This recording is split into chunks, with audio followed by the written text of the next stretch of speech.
Alô, Baixada Santista, Ação e Reação chegando pela sua TV Com. Um prazer muito grande em contar com a sua audiência nesta terça-feira ao vivo, falando para os 9 municípios da Baixada Santista e convidando você desde já a participar do programa. Antes de apresentar os meus convidados, o Dr. Clemente e o Dr. Aldo, eu quero ler aqui uma surpresa não, acho que o Lula está tentando encontrar respostas para a crise que o PT está passando. O Instituto Lula, nesta segunda-feira, ele promoveu um seminário e trouxe o ex-primeiro-ministro espanhol, Felipe González, que foi filiado ao PSOE, o Partido Socialista Operário Espanhol, e falou sobre a experiência que o partido dele enfrentou na Espanha e que se reergueu após denúncias de corrupção. A sigla ficou 9 anos fora do poder na Espanha até conseguir, tá aí o González, junto com o Lula, nesse seminário que aconteceu ontem no Instituto Lula, essa sigla, o PSOE, ficou 9 anos fora do poder na Espanha, até conseguir voltar ao governo quando José Luiz Zapatero foi alçado ao cargo de primeiro-ministro. Ficou de 2004 a 2011. Ele fala de toda desse ajuste fiscal, enfim. Só que aí o Lula, que já tinha metido o pau na Dilma na quinta-feira, num encontro com religiosos, diz que o PT está velho e perdeu a utopia e prega uma revolução na sigla. E disse mais, que o PT, ou melhor, a militância do PT, só está preocupada, os petistas só pensam em cargos, afirma o ex-presidente Lula. Diz o Lula. O PT está velho, viciado em poder, apegado a empregos e vitórias eleitorais e perdeu a capacidade de gerar sonhos. Me parece que o Lula, que é o grande comandante do Partido dos Trabalhadores, está tentando, como ele mesmo disse, sair do limite morto, não, como é que ele falou? Do volume morto. Ele afirmou na quinta-feira que ele, a Dilma e o PT estavam no volume morto. Boa tarde, doutor Clemente, obrigado pela participação. Será que o Lula está aqui tentando criar aí uma... Ele, no encontro que teve com religiosos, disse que ele detonou a Dilma Rousseff. Boa tarde, obrigado pela participação. Boa tarde, Augusto. Prazer estar contigo, Aldo. A você, telespectador. Eu vejo o seguinte, ele está falando isso agora tentando se reerguer, mas na realidade ele também tem culpa, porque quem indicou a Dilma, na verdade, foi o Lula, e ele sabia todo o histórico da Dilma, sabia todo o histórico do PT, o mensalão já tinha dado panos para manga, a relação dele com o Genuíno, com o Zé Dirceu, com os demais membros da primeira linha do PT, também já estava ficando complicada. Então eu acredito o seguinte, embora ele não deixou de falar uma verdade, eu acho que ele é parte de tudo que está ocorrendo. Não dá para jogar apenas o negócio no PT, na Dilma, nos demais deputados, grupo, né? Nesse grupo todo, ou até, como ele disse, nos militantes do PT. Eu acho que ele também tem sua parcela de culpa. Com certeza. Muito bom. Doutor Aldo, você acha que o Lula também tem parcela de culpa nesse desmantelamento que o PT está vivendo? Boa tarde, obrigado pela participação. Muito boa tarde a você, telespectador. Boa tarde, Augusto. Obrigado pelo convite. Prazer também estar aqui na presença do Dr. Clemente, uma referência da área médica. Na minha opinião, ela vai de encontro a uma situação econômica. O nosso eleitorado, ele vincula muito a sua condição própria para depois questionar ou não questionar o que está acontecendo ao redor. O que eu quero dizer com isso? Que se a economia estiver indo muito bem, como até os mais pessimistas estão dizendo, que em 2008 ela já terá retornado ao seu caminho normal, eu acho que tudo isso que nós estamos vendo agora será serão águas passadas e o eleitorado irá, com certeza, se preocupar com essa questão econômica. Se a questão econômica estiver boa em 2018, eu acho que tudo isso fica para trás e ele vem sim forte como candidato à presidência. Ele disse que, de acordo com os interlocutores desse encontro com os religiosos, ele disse que, se necessário, virá em 2018, Clemente. Eu acho que ele vem sim, porque o Lula não perdeu a ânsia pelo poder. Hoje ele perderia eu acho que ele perderia talvez até do Alckmin, mas com certeza perderia do Aécio, pelo menos na pesquisa da Datafolha, deu 35% para ele e 25% para o Lula. O que significa que a sociedade, nesse momento, ela está descontente com os rumos do PT. Porém, eu concordo com o Aldo, ao longo do tempo, qualquer melhora na situação econômica de cada um, independentemente do país, você esquece tudo aquilo que aconteceu anteriormente e, de repente, isso pode ser um trunfo para o PT no futuro, né? Apagar todo esse passado da Dilma, que é o que está sendo criticado, e, de repente, num eventual aparecimento do Lula, todo mundo esqueceu a posição anterior, o Bolsa Família vai muito bem, os demais projetos sociais vão bem, e aí ele passa a ter chance de disputar realmente com, sei lá, com um grande poder de ganhar até. Eu não sei não, viu? Acho que o horário eleitoral vai trazer, desenterrar tudo isso. E, na verdade, o Lula tem declarado que, na opinião dele, a prisão do Marcelo Odebrecht e o representante da Andrade Gutierrez seria o primeiro passo para a convocação do Lula para esclarecimentos. Ele diz que o Sérgio Moro sinalizou com a prisão dos dois, sinalizou que, inclusive, o nome da operação, né, é uma frase... Aproveitar teu gancho. Essa semana o pai do Marcelo Odebrecht, que se chama Emílio Odebrecht, que é um dos fundadores, é o fundador, ele disse que era bom, se o filho fosse preso, era bom que já preparassem 3 celas. Uma para ele, uma para o Lula e uma para Dilma. É mesmo? Falou isso. E disse que o cara é bravo mesmo. Esse Emílio, ele disse que não gosta de ser contestado, em hipótese alguma ser contestado. E ninguém gostaria de ver um filho preso, né? E ele disse que realmente não ia tolerar isso. Agora, a gente não sabe se vai acontecer realmente, se ele vai fazer essa denúncia, porque pelo jeito ele deve saber de alguma coisa, já que ele mandou preparar 3 celas, significa que ele estaria compartilhando. Eles têm, com certeza ele deve, não tem deve alguma coisa ter, na mão. com certeza. Agora, doutor Aldo, 2 coisas que eu queria ali aproveitar que você está presente.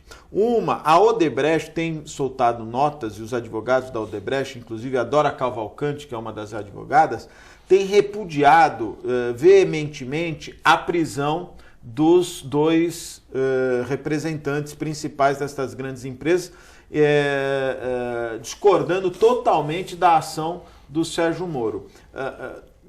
Tem fundamento ou os advogados estão indo buscar subterfúgios para tentar a liberdade? Inclusive, a Odebrecht ontem entrou com o pedido de relaxamento da prisão, ou habeas corpus, não sei exatamente qual dos 2, mas tentando a liberdade dos presos. Eu acho que a postura da defesa de uma das maiores empresas da América Latina, ela deve estar correta. Eles devem estar buscando certamente o melhor para a defesa da empresa. Porque, de uma análise bem simples, se houve um envolvimento de um ou outro funcionário desta ou daquela empresa, a postura da empresa ela é firme para dizer o seguinte: olha, nós não compactuamos com isso. Se ocorreu algum desvio de algum funcionário, esse desvio, então, será punido no âmbito da pessoa. Há discordâncias quanto a isso, né? Então, mas certamente todo esse trabalho de negar veementemente, evidentemente que ninguém vai assumir o que fez, mas essa robusta defesa nesse sentido é para deixar, se houver algum delito investigado, apurado e descoberto, que ele fique no âmbito da esfera daquela pessoa. E não traga isso como se fosse uma política do dia a dia da empresa. Deixa eu contestar você, também peço para o Clemente se posicionar quanto a isso. Quando houve toda a questão da Petrobras, muito se falou disso, se a Petrobras deveria ser punida ou se as pessoas deveriam ser punidas. E aí criou lá realmente, como é que faz? É a empresa ou é a pessoa física?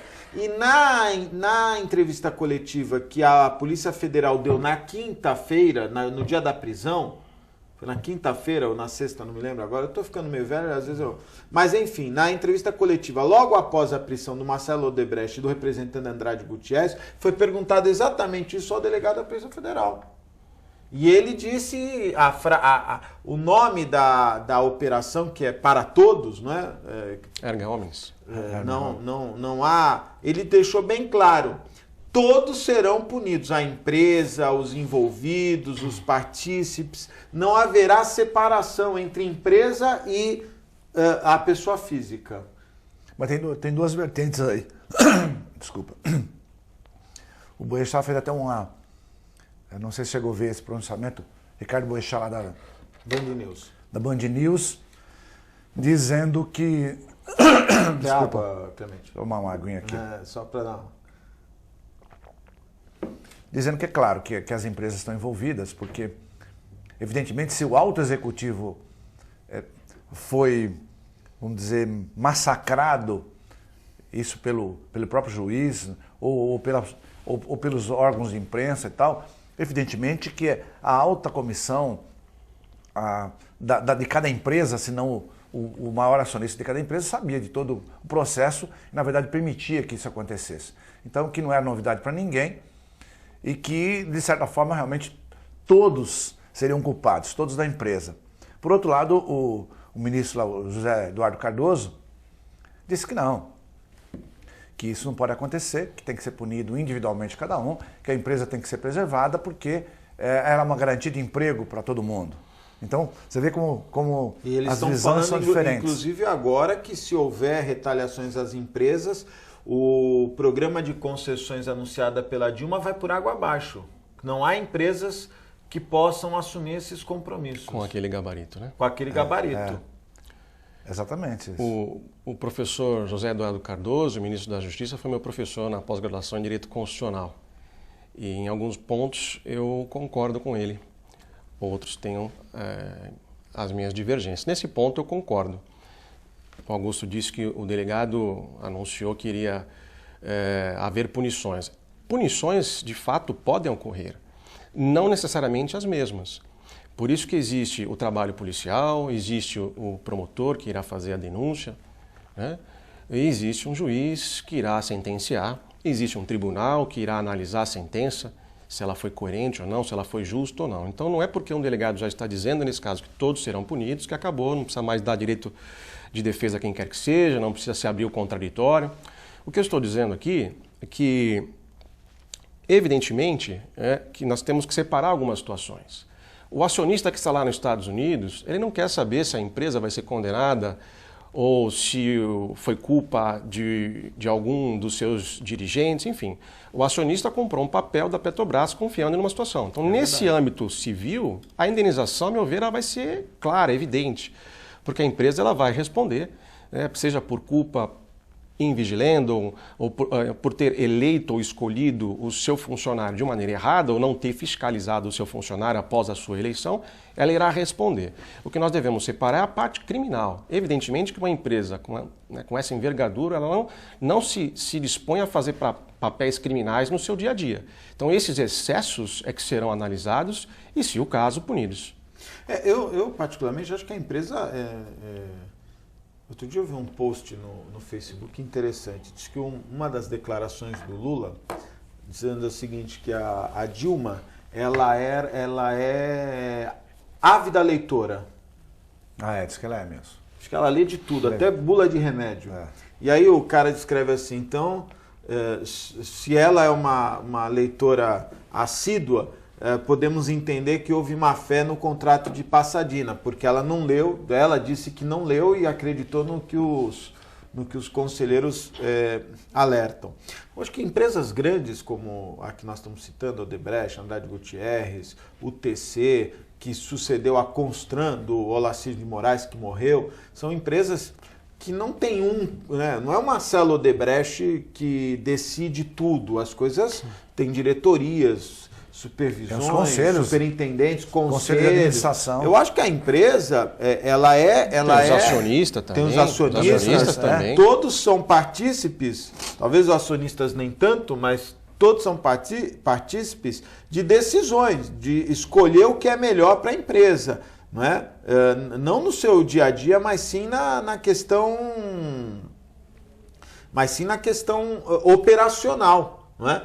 E de grandes decisões. Sem dúvida nenhuma, acho que a empresa vai sofrer com isso. Não vejo como ficar restrito apenas às pessoas físicas. Mas você acha que a prisão do Marcelo Odebrecht e do representante Andrade Gutierrez tem fundamento jurídico? Se você fosse o advogado, não sei se você pode fazer esse tipo de comentário, mas caso você fosse o advogado, você acha, ou um parecer, você acha que as prisões temporárias são legais? Então, as prisões estão acontecendo com base em investigações e delações premiadas, até então sigilosas. É verdade. Então, nós não temos acesso ao Mas conteúdo. O advogado não é obrigado a ter esse sim, acesso? Sim, mas nós aqui para comentar, né, nós não temos acesso àquilo que fundamentou a decisão do juiz.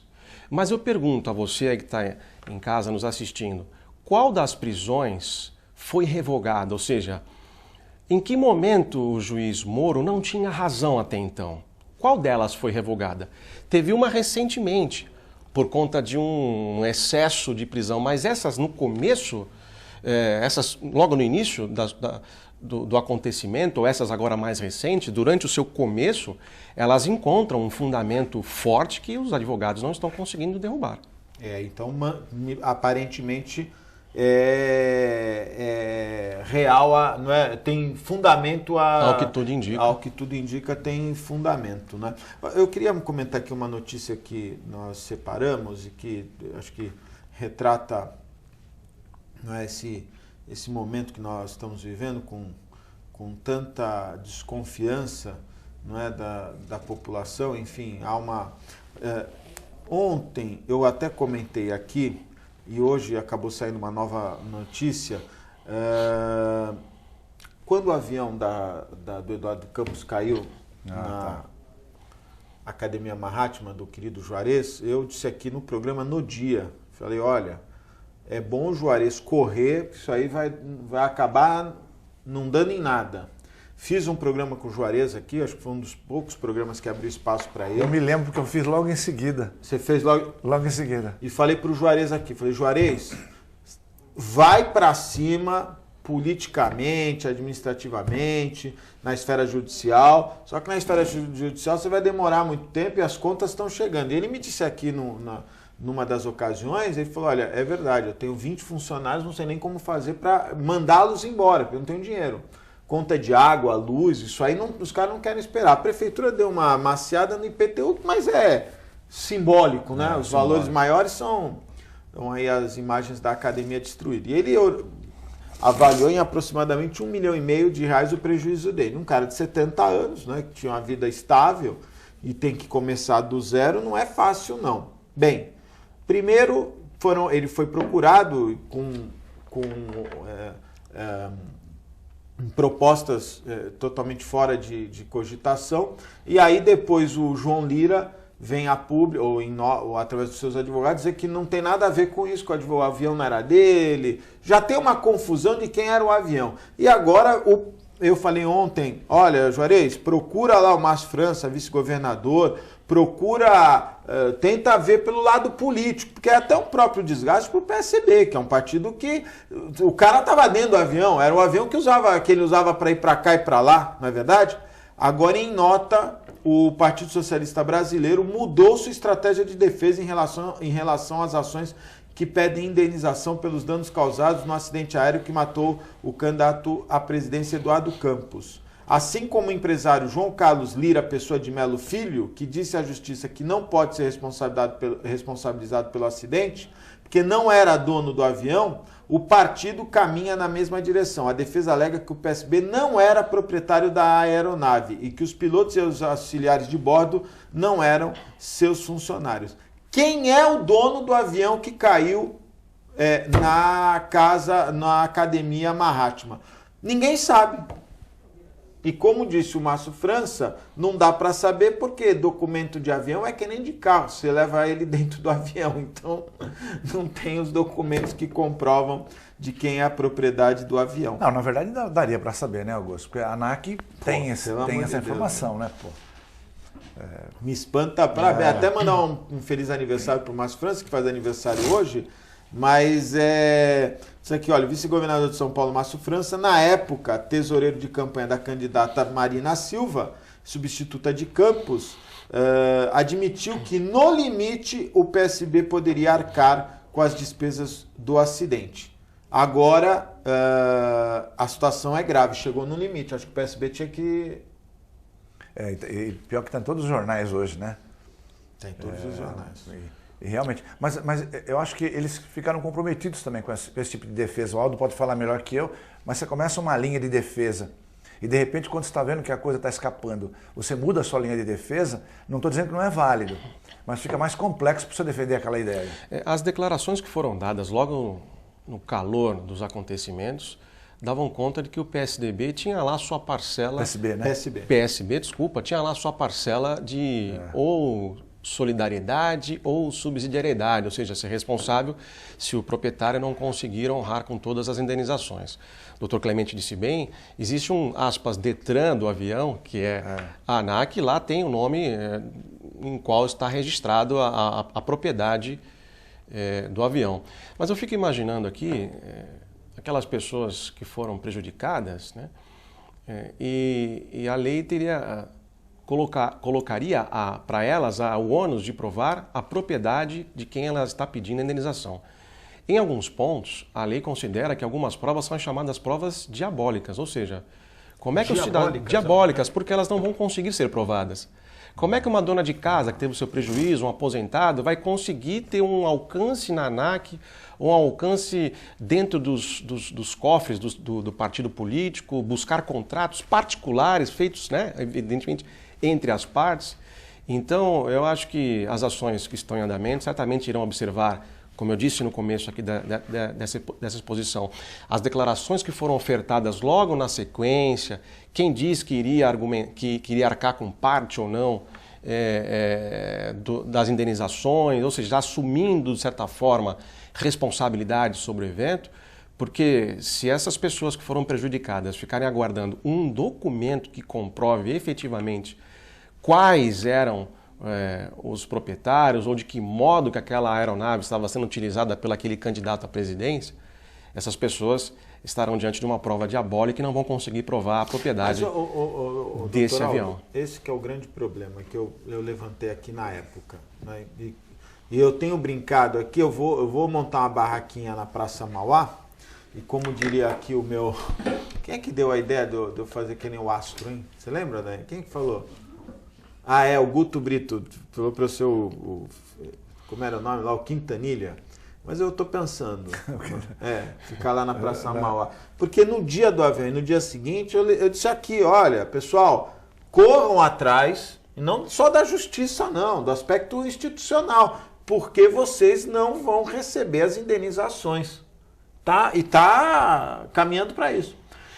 E o grande problema é que o João Lira está lá nas suas usinas, né? O grande usineiro está lá, o pessoal do PSB está aí, ganhou espaço, né? O Eduardo Campos morreu, mas a família dele está lá no Ceará. E as pessoas aqui que perderam... Diz que a aeronave tinha seguro também, viu? Não, mas agora ninguém sabe. Primeiro era de um que não era, depois era de outro que não era. Aí tinha um contrato de compra e venda, aí de que tinha seguro, fica tranquilo, enfim. Mas o que é importante é que a pessoa que... Tem um caso de uma senhora que o apartamento ficou todo destruído. Como é que essa pessoa faz? E para esperar a justiça, doutor Aldo, você sabe que ela vai morrer e não vai, vai ficar para os netos dela. Nós sabemos disso, né? Nesses casos de indenizações, aí os americanos eles estão bem mais avançados que nós. Certamente um escritório americano, num momento desse, não tenho procuração de nenhum deles, mas ele identificaria quem são as vítimas. Já se sabe quem são as vítimas. Sim. Já se tem uma estimativa de quais são os prejuízos. Sim. tem poucos pontos comerciais. Tem academia e acho que não tem mais nenhum ponto comercial. Não, o restante é residência. Residência. Tá fácil de resolver isso. Tá. Eu acho que fica muito ruim, politicamente falando, inclusive, deixar esse assunto esticar, como o brasileiro gosta de fazer. O brasileiro, ele gosta de deixar o assunto esticar até onde dá. Se nós pegarmos os dados, e não precisa ser coisa muito grande não, pegarmos os dados aí dos juizados especiais, está publicado aí ontem, nos jornais de ontem. Aumentou os prazos, né? Não, na verdade, apesar do excelente trabalho que os juízes e os demais colaboradores fazem, ninguém obriga uma pessoa a fazer acordo. E as pessoas não conciliam, ou não conciliam da maneira como se esperava quando esses juizados especiais foram criados. Né? Então o brasileiro ele tem essa dificuldade de conciliar. Ele acha que o acordo, ele perde. Ele acha que com o acordo ele está perdendo. Né? Quando na verdade o desgaste de uma demanda que pode ser resolvida é muito pior. E nesse caso, repito, já sabendo quem são as vítimas, já se tem ideia de como calcular essa indenização, desculpa, está fácil de se resolver, fácil porque quem está do lado de lá consegue resolver muito melhor que nós aqui, mas está fácil. E esticar esse problema acho que não é bom, evidentemente, para nenhuma das famílias prejudicadas e também não vai ser bom essa questão politicamente falando. Eu vou até falar aqui eu sei que muita gente não vai gostar do que eu vou falar, mas eu não vou me furtar isso. Não dá para votar num partido. Se o partido faz um negócio desse, num caso como esse, imagina o que fará depois no governo. Tem que tomar cuidado com isso, porque o candidato era o Eduardo Campos, candidato à presidência do PSB. O avião não era um avião de carreira, não foi um avião emprestado para uma viagem, era o avião que servia diuturnamente às atividades da campanha. Não é? Ficou meio lusco-fusco se era alugado, não era, se era emprestado, não era. Porque aí tem uma outra questão eleitoral. Empresa de táxi aéreo não pode emprestar o avião. Ninguém pode doar o serviço que fornece. Então criaram aí, tiraram de um, passaram para outro para dizer, não, era do João Lira que emprestou, mas também não está lançado, mas os funcionários tinham uma relação íntima com os pilotos. Então, sabe, é um caso nebuloso. É um caso nebuloso. Não morreram, não tivemos vítimas na cidade, mas não tivemos vítimas fatais, mas tivemos vítimas morais, pessoas que, como o Juarez e tantos outros, que tiveram a sua vida interrompida. Acho que o PSB deveria, sim, e tem dinheiro para isso, se dizer que não tem dinheiro para isso, o PSB deveria dizer o seguinte, não, peraí, quem são as vítimas, quanto deu tudo aí, deu 3, 4 milhões, tá aqui, olha, divide aí, acerta todo mundo. E eu vou, parcela e nós vamos cobrar depois ele vai discutir. E ele vai discutir se é o João Lira, se não é, se quem é a seguradora. Né? E como o doutor Aldo falou, no calor da todo mundo, não, PSB e tal, aquela coisa. Então, fica aqui a minha indignação à situação que tantas pessoas ali da Alexandre Herculano estão sofrendo, porque eu sempre me coloco no lugar, aqui ó, Walter, eu sempre me coloco no lugar da pessoa. Eu fico imaginando se eu tivesse 70 e poucos anos, com uma vida estável, trabalhando, não é porque o Juarez não vai para a praia, o Juarez trabalhava, né? Se numa situação como essa, e aí? Né? A gente não pode querer... Demorou a vida inteira para construir aquilo, né? A vida inteira, com certeza. Uma pessoa séria, uma academia séria, um cara que tinha um trabalho reconhecido e de repente tem lá, caiu o avião na casa do cara, destruiu tudo, não é? A possibilidade o susto, a tensão, tudo isso, e ele tendo que recomeçar de uma forma bastante difícil. Fica aqui as minhas considerações, né, no sentido de que o partido deve sim, o PSB Santista deveria ser um interlocutor nesse processo. O vice-governador Márcio França deveria sim ser um interlocutor nesse processo. Afinal de contas, ele era o tesoureiro da campanha, então ele tem condição de chamar e dizer, não, peraí, o PSB vai arcar com essa responsabilidade. Não podemos esquecer que o irmão do Eduardo Campos esteve aí. Foi lá, olhou, conversou com o Juarez, não quis se manifestar, Mas, enfim. Doutor Aldo, dá uma opinião nesse caso aqui interessante. Descobriram agora... O senhor assiste o MasterChef? Eu sei que o senhor não é muito ligado na televisão, mas o senhor assiste o MasterChef? Não. É um dos poucos programas... Você assiste, Clemente? Não. É um dos poucos programas que eu particularmente, às terças-feiras, eu paro para assistir. É um programa que eu gosto muito. O MasterChef é um programa da Band, é um formato internacional. É um reality show, não é? Que é apresentado pela... Esqueci o nome dela. Ana Paula Padrão, obrigado, viu, Daiane? Apresentado pela Ana Paula Padrão. E ele dá um prêmio. É muito bonito o prêmio. É uma bolsa de estudos na Escola de Gastronomia Cordon Bleu, em Paris. E também R$100 mil e um carro Fiat, não é? Só que descobriram, e estamos na segunda edição, tá aí os 3 apresentadores, estamos na segunda edição, e descobriram que a vencedora da primeira edição, a Elisa Fernandes, ela mora na França já há algumas semanas e está fazendo curso lá na Cordon Bleu. Só que ela está abrigada na casa de amigos, porque o prêmio não dá direito ou não ressarce estadia e alimentação na Europa, e o curso é demorado. E aí ficou a pergunta nas redes sociais, já que o programa tem mais de 12 anunciantes, se o correto não seria, num prêmio como esse, oferecer um pacote, inclusive com a estadia e a hospedagem. Porque não adianta, você dá um prêmio, você vai fazer um curso na França, mas você tem que morar, você tem que pagar tudo, né? Pagar tudo é presente de grego, doutor Aldo. Mas não foi anunciado de forma correta? Caberia a pessoa, antes de se inscrever, perguntar, escuta, eu vou ganhar um curso, tudo bem, o curso custa 3 mil euros. Mas eu, para fazer esse curso, eu vou gastar 30 mil euros. Quem é que vai bancar isso? A pessoa poderia, antes de se inscrever... no regulamento... Naquelas letras miúdas, não sei, mas a pessoa tem que perguntar. Agora, em termos de merchan, se a pessoa reclamar, eu tenho certeza que ela vai conseguir, porque não vai cair bem para o anunciante, né, anunciar um prêmio e a pessoa ganha o prêmio e ela vai acabar saindo falando mal ainda daquele... Então, acho que não cai bem para o anunciante. Anunciantes, ajudem aí a moça a concluir o curso na França. Mas é uma coisa curiosa, né? Eles deram um prêmio, mas o custo do prêmio é complicado, né? A gente do lado de cá, você já imagina um todo, né? Vai ganhar estadia, ou, sei lá, locomoção e o próprio curso em si, né? É verdade, mas não é bem isso que acontece. Nós vamos fazer um breve intervalo. No próximo bloco, segura aí o dedo, Walter. No próximo bloco,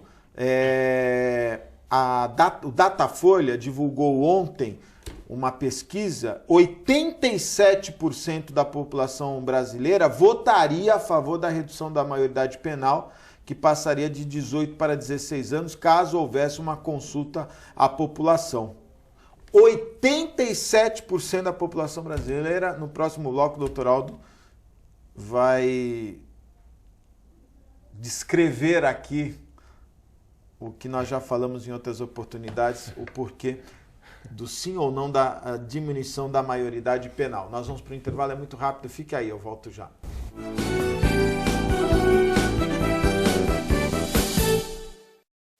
Com o objetivo de atender cada vez melhor, o Plano de Saúde Santa Casa oferece a você e a sua família uma ampla rede de atendimento em Santos, São Vicente, Praia Grande, Cubatão e Guarujá.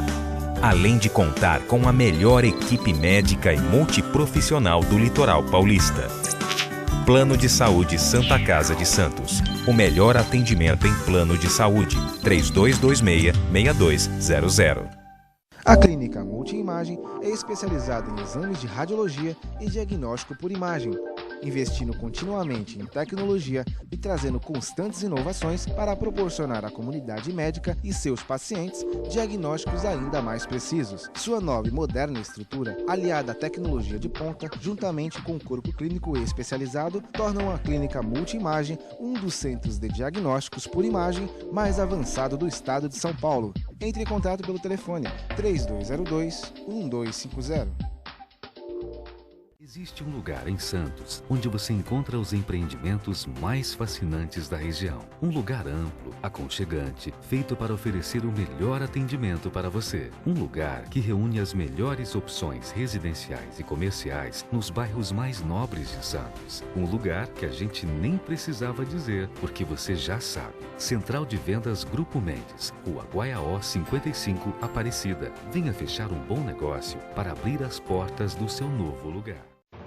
Sintracomos, 76 anos de lutas e conquistas em prol do trabalhador. Um sindicato forte a serviço do trabalhador. Este é o Sindicato dos Trabalhadores das Indústrias da Construção Civil, Montagem e Manutenção Industrial e do Mobiliário de Santos, Cubatão, Guarujá, São Vicente, Praia Grande, Mongaguá, Itanhaém, Peruíbe e Bertioga. Associe-se ao Sintracomos e faça parte da nossa família. Administração, Presidente Macaé Marcos Braz de Oliveira.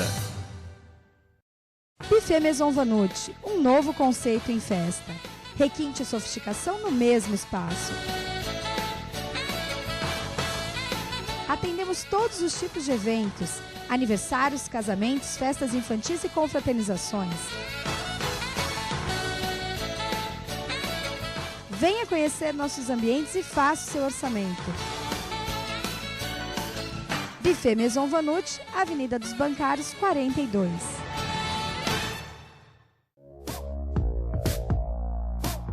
Sindicato dos Trabalhadores Municipais de Praia Grande, há mais de 20 anos levando aos seus associados planos de saúde e convênios, assistência odontológica e jurídica, curso de capacitação e outros benefícios, dando aos servidores melhores condições de trabalho e qualidade de vida.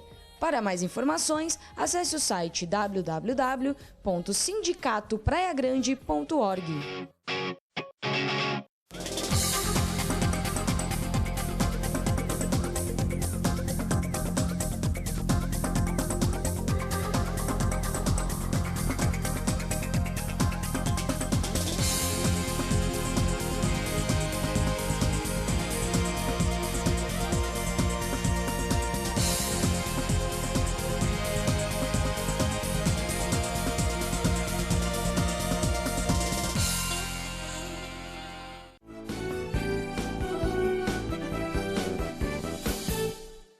Estamos de volta ao vivo, um abraço especial, meus amigos da Orzan, 32288000, acesse o site www.orzan.com.br. Quem nos apoia também, o restaurante Boqueirão Express Grill, Rua Lobo Viana 89, ao lado da Unisanta, em frente ao Supercentro Boqueirão. E também os meus amigos do Incatep, o primeiro e verdadeiro centro de excelência portuária. O Incatep, o primeiro e verdadeiro centro de excelência portuária. Incatep qualificando a mão de obra do trabalhador portuário e preparando para o mercado de trabalho. Incatep, são 3 endereços, né? E agora com a novidade da unidade da Praia Grande. Acesse o site www.grupoincatep.com.br. Doutor Aldo, como eu disse no bloco anterior, a Folha de São Paulo publicou uma pesquisa, 87% da população brasileira votaria a favor da redução da maioridade penal, que passaria de 18 para 16 anos. Né? A rejeição maior foi entre os escolarizados, 21%, e entre os mais jovens, 19%. O que é importante destacar é, primeiro, há uma sensação de impunidade aos menores, mas nós já fizemos um programa aqui, já se falou do Estatuto da Criança e do Adolescente, que tem lá as punições necessárias. Né? E um dado importante, caso diminuíssemos a maioridade penal, nós teríamos de imediato a necessidade de 100 mil vagas no sistema penitenciário, que hoje já está em mais de 200 mil vagas, já tem um excesso de 200 mil vagas. Caso haja a aprovação da diminuição da maioridade penal, 100 mil presos do dia para a noite, doutor Aldo. A minha opinião sobre esse tema, maioridade penal, ela é clara, tranquila. Para mim, a questão da maioridade, ela não pode ser mudada do modo como estão mudando. Basta ler o artigo 60, parágrafo 4º da Constituição Federal, e que remete ao artigo 228, que fala exatamente sobre cláusula pétrea, sobre maioridade penal, que o menor de 18 anos ele é inimputável. Eu fico aqui imaginando, já comentei isso aqui algumas vezes, não está se divulgando, não estão se divulgando as estatísticas. Enfim, se elas fossem divulgadas com a mesma intensidade com que esse assunto ele é debatido, nós iríamos ver que os menores eles praticam crimes numa proporção muito inferior àqueles que são considerados já maiores de idade. Mas eu fico imaginando o seguinte, o projeto que está sendo aprovado, a emenda constitucional que está sendo aprovada, ela vai diferenciar, ele será menor, punível, se ele cometer crime hediondo, se ele cometer homicídio, enfim, alguns crimes tais. Mas ele não será se não cometer esses crimes tais. E o crime, nós sabemos, ele migra. Tempo atrás roubava-se carro forte, depois passaram a roubar banco. Enfim, o crime vai Agora migrando. É caixa eletrônico. O crime vai migrando de acordo com a resistência que ele vem encontrando.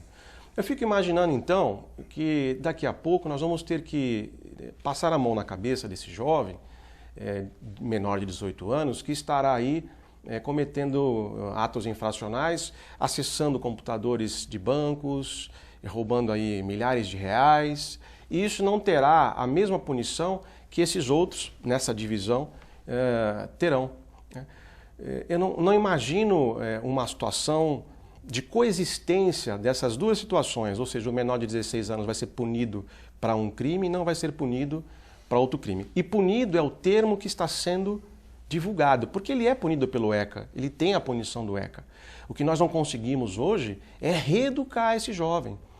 E olha só, a gente perde tempo falando em reeducar quando, na verdade, nós deveríamos educar. Todo o problema ele é focado na questão da punidade e esquecem da educação. Eu pergunto a quem está lá votando, legislando, se nós temos estrutura não para construir presídio e alojar essas 100 mil pessoas, porque para construir, para licitar, o político vai conseguir. Eu quero saber se ele vai conseguir dar estrutura para reeducar essa quantidade de jovens que está se buscando jogar nesses tijolos com grades aí. É verdade, doutor Clemente. Olha, eu penso um pouco diferente. Eu acho que quando você faz uma eleição para deputado, vereador, presidente, você ouve a sociedade. Se a sociedade, 87% da sociedade é favorável a isso, eu não vejo por que você lutar contra isso. Ainda que pudesse dar errado no futuro, eu acho que esse já seria um caminho de respeito dos partidos políticos por essa vontade da sociedade, que tem instituto que fala até em 89%. Esse é um lado. Existe um segundo lado que eu acho que também é importante comentar.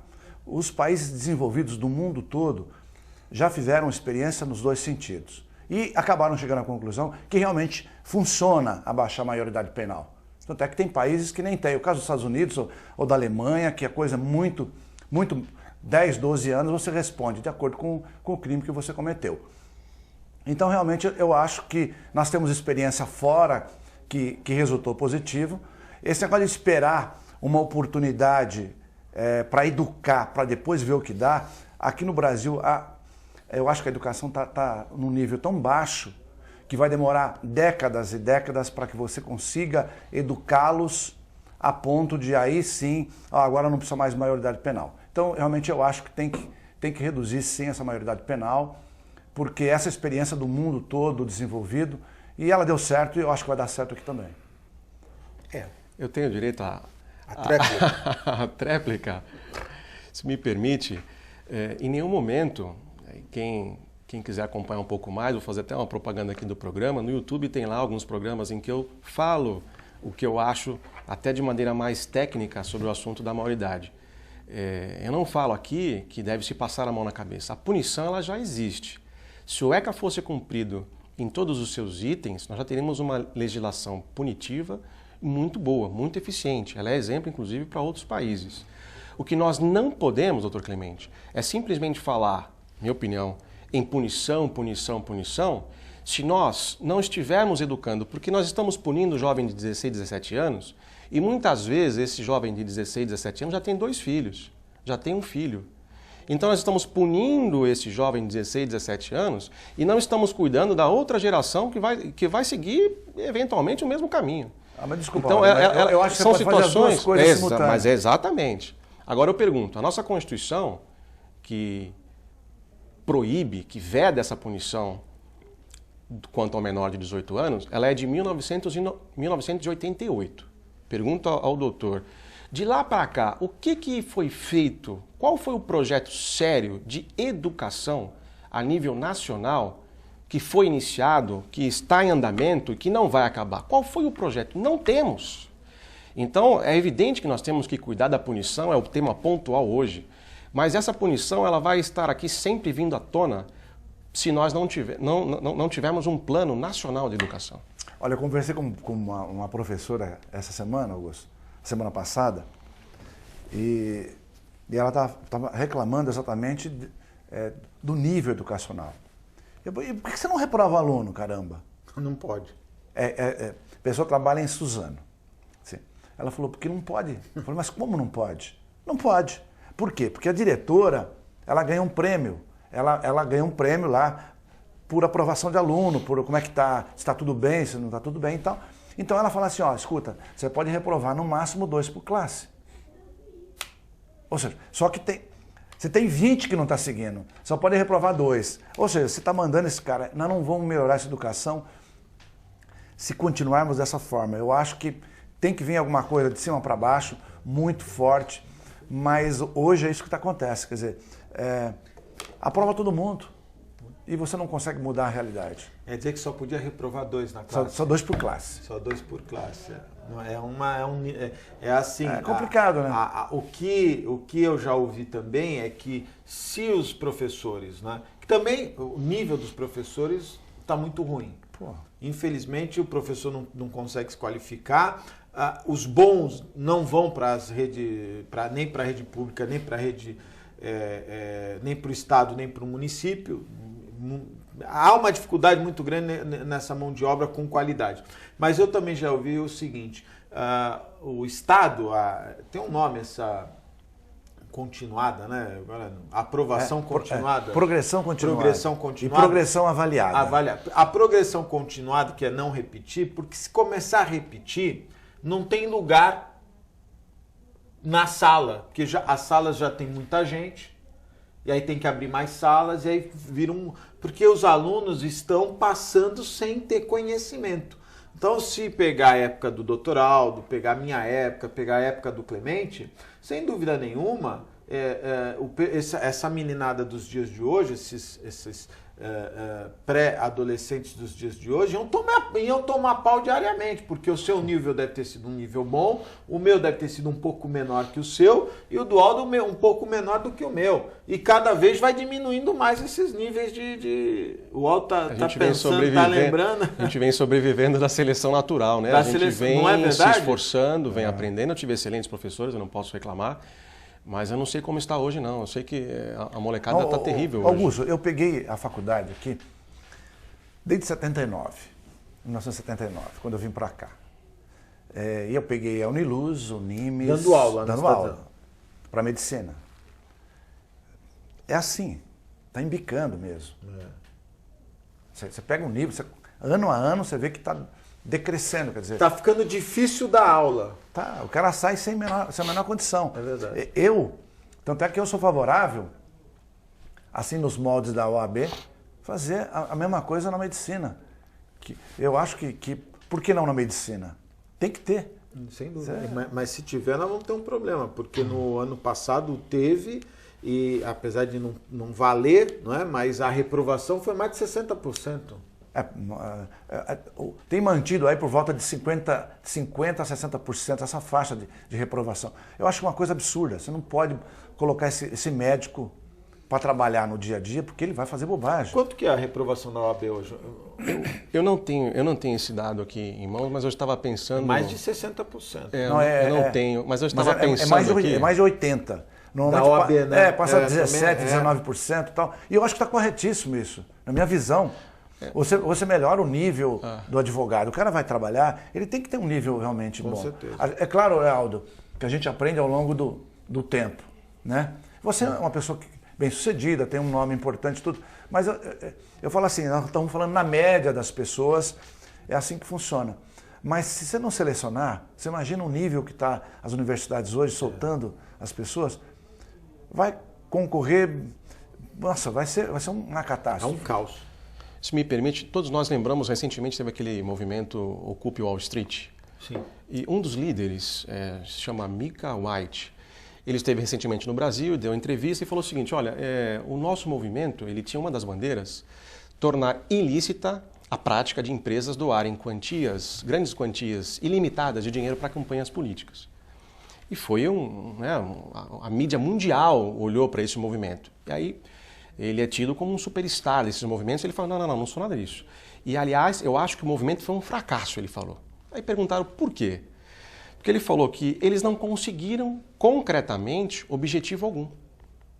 Então ele fala hoje o seguinte, hoje ele dá palestra no sentido de conscientizar cada sociedade em que ele dá essa palestra, em que elas têm que se organizar e utilizar a democracia existente em cada um dos seus países. Ou seja, ele disse, para a gente conseguir aquele objetivo, nós teríamos que nos filiar a algum partido político, lá nos Estados Unidos, ou apoiar, fiscalizar e exigir que as pessoas que tenham esse ideal mantenham esse ideal.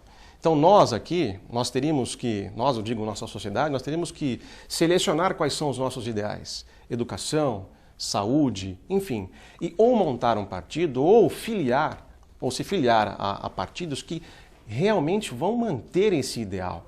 Porque se assim não for, nós vamos invadir a Paulista, nós vamos invadir a João Pessoa aqui em Santos, nós vamos ir, e nada disso vai resultar senão barulho.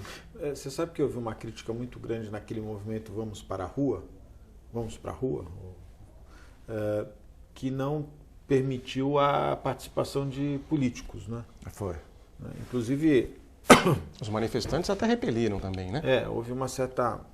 e hoje o brasileiro está se criando instituindo uma ideia, né, de que político é corrupto, político não vale nada, como se o político fosse uma classe profissional e que a gente quisesse banir da sociedade, como a prostituta, o cafetão, sabe? Eu hoje percebo que há essa... E é um absurdo isso, porque as pessoas que estão fomentando esse tipo de atitude se esquecem que são os políticos que administram o país, são os políticos que fazem as leis que temos que cumprir. O que nós temos que fazer é tirar as pessoas ruins da política. Né? Exatamente.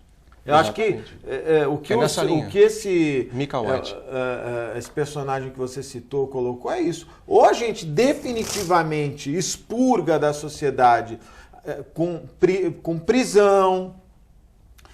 Eu sempre falo aqui, na operação do Mensalão, só está preso quem não era político. Os políticos todos estão soltos, estão cumprindo pena em casa. Augusto, só aproveitando esse gancho que você falou aí. Existe um político, que na verdade não sei nem se político, era um cientista, Arnold Toynbee. Esse cara diz o seguinte, o maior castigo para os que não gostam de política é serem governados pelos que gostam. É verdade. É verdade. E não é não? Com certeza. E quem gosta de política acaba participando, né? E aqueles que não gostam acham que vivem num mundo à parte, o que não acontece. Doutor Aldo, muito obrigado pela participação, viu? Eu que agradeço uma vez mais e estarei sempre à disposição para os próximos convites. Muito obrigado. Doutor Clemente, um abraço para o senhor, muito obrigado, viu? Obrigado, Augusto. Prazer novamente, Aldo. Agradecer a sua audiência, telespectador. Fiquem com Deus. Até o próximo programa. Eu queria só encerrar aqui o programa com a frase da Dilma. Ela foi entrevistada hoje e foi perguntada, não é, a respeito por jornalistas no Rio de Janeiro. Ela estava recebendo o uniforme da delegação brasileira que vai participar das Olimpíadas, né? E ela foi perguntada sobre as críticas do Lula. E ela disse, todo mundo tem o direito de criticar, ainda mais o Lula. Muito obrigado pela sua participação. Nós estamos indo embora, mas voltamos amanhã aqui pela sua TV Com. Um forte abraço e até amanhã, se Deus quiser e Ele há de querer. Tchau.